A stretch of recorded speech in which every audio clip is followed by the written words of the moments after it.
Big news broke today as Jerry Jeudy's getting traded to the Cleveland Browns. This changes things for Jerry Jeudy, the Cleveland Browns. Also, a lot of people are looking at Marvin Mims. What are you doing in Dynasty Fantasy Football? Are you making a move? Are you making a trade? Are you buying, selling, holding? What are you doing with these two players? We're going to discuss that today. Before we dig in, you need to click that subscribe button right now because we're going to help your Dynasty teams get right. We're going to help you with your rookie drafts. We're going to help you with your trades and everything else. And it starts right here. Digging in, though, to Jerry Jeudy. He got traded. 5th and 6th round pick to the Cleveland Browns. He is now on the Browns. So that's going to be very interesting. Jerry Jeudy, the former 1st round pick, is not living up to the draft status. Even though it's not points per game, the positional rankings kind of says it all. In 2020, ranked 47th. 2021, PPR 85th. 22 and 2022, makes sense. 50th last year. Injuries there, off and on, not super consistent. And we look at the numbers last year. We got some double-digit performances, but not enough to really set you off in fantasy football. Partly we're with the Broncos, not the greatest offense, not the greatest show on turf, and partly he's not on the field all the time working through injuries, and partly he's not living up to that 1st-round draft capital. He's not living up to that draft profile. He's not really firing on all cylinders.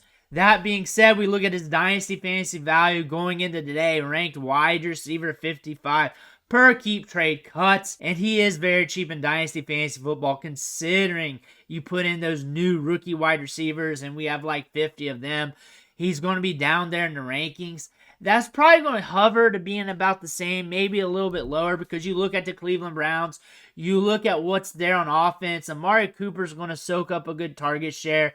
David Njoku's going to get his. He was getting a good target share. Elijah Moore's still there. He's going to push for 20%. So Jerry Jeudy is just going to make this messy. And him and Elijah Moore is going to fight for those targets.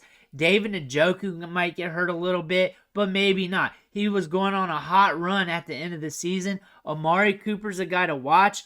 His targets should be up there, but he plays hurt off and on throughout his career. He's also an older wide receiver, but he's still got that dog in him. One of the better wide receivers in the league when healthy, creates separation, a very good wide receiver. Even though he's at the tail end of his career, he still has some miles on him and can be productive. But we look at his contract, 2024 might be his last year here with Cleveland. They might be out, or he might be taking a team-friendly deal. You never know with Amari Cooper, but he's a very solid wide receiver, a very solid veteran. He should be soaking targets when he's on the field, but it is a battle between Elijah Moore and Jerry Jeudy going forward. Elijah Moore's a very good wide receiver prospect. They're moving him around a lot in camp last year. He was getting a 20+% target share in a lot of games last year. This offense is going to be very messy. That means Jerry Jeudy's fantasy value when you're looking to trade is going to be very messy because when you think about his dynasty value, he's already ranked at wide receiver 55. That's probably going to take a little bit of a hit when you look at the Browns offense. And then when you look at the liquidity in the market for trades, you think about the rookie class, you think about the 1st round, the 2nd round. No one's dealing those 1st round rookie picks for Jerry Jeudy. They're just not doing that. That is not a realistic feat. You might hear one-off calls over here or over there, but really that's not happening. Early 2nd round, I don't think anybody's doing that either because someone's going to fall to the 201, to the 202. You know this, so you're not dealing those picks away. So really the stalemate is around the middle of the 2nd round. Maybe a 2025 2nd draft pick-wise is what you're looking at with Jerry Jeudy. Are you making that move or would you rather go with the pick? Because no one's going to deal him away for a 3rd. That might happen. An early 3rd might be the liquidity point where you start seeing deals happen. Because you might catch that stalemate still at the 205, 206, 207. Because if you've been watching the mock drafts, that's why we do so many mock drafts on the channel, you know that there's going to be a running back run in the middle of the 2nd round, and you may want to be a part of that, and we're also seeing some good wide receivers go in the latter part of the 2nd. I think I'd rather have my mid-2nd round pick, so therefore you're looking at 301, 210, 211, 212 range, somewhere around there, 302 in trades, and I think that's going to be a stalemate part where you're not going to see much liquidity, or you're going to see people just fire off them early thirds for him. I just don't see that happening. I see him as being a hold right now on the market with Jerry Jeudy, but I'd rather hold on to my mid-seconds. If I can sell him for a mid-second, I'm cool with that. If I can get an early second, done.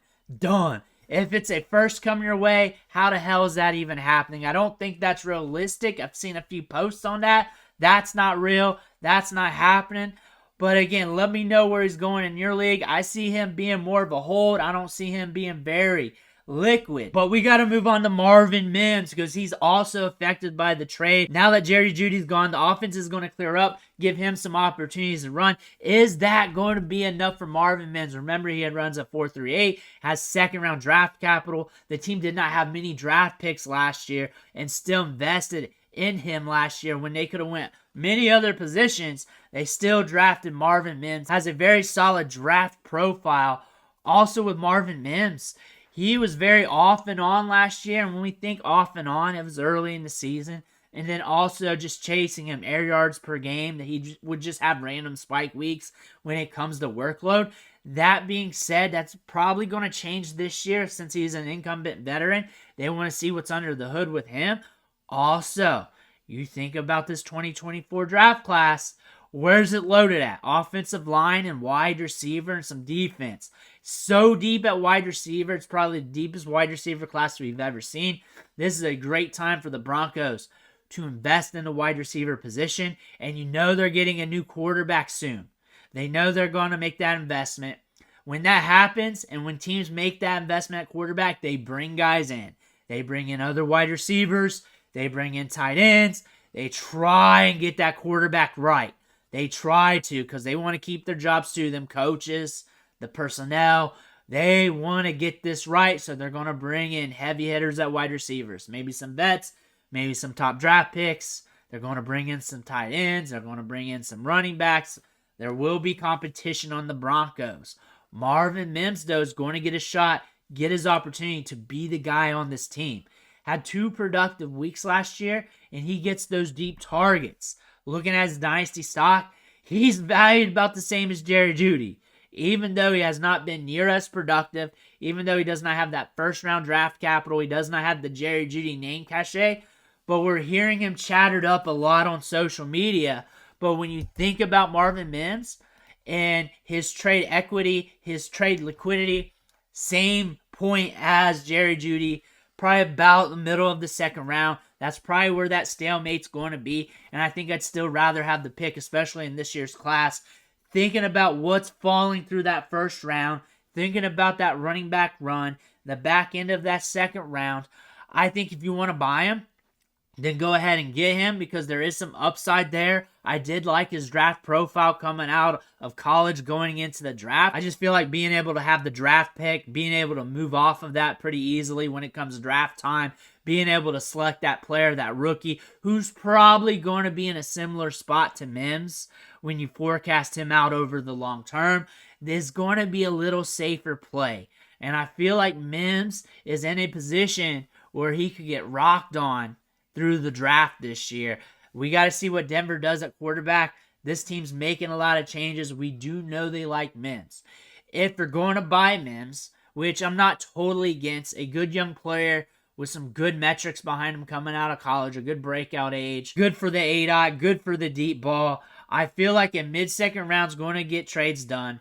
I don't feel like doing an early second because you're going to get a first-round caliber player there. I'm going to value the 201 to the 203, maybe 204 as a first-round pick this year. That being said, I'm not dealing a first for Marvin Mims.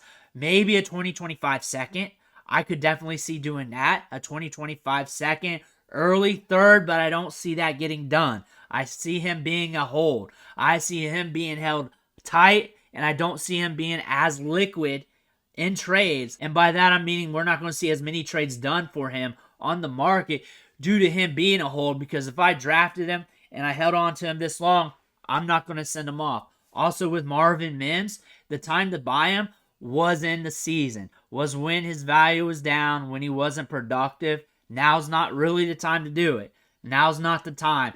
maybe in season, maybe if they draft a wide receiver and you like Mims better than the wide receiver they drafted, go ahead and make that move. But again, middle of the second round seems to be the value. Early second round seems to be a bit too much. First round, hell no. Early third round's probably not getting a deal done.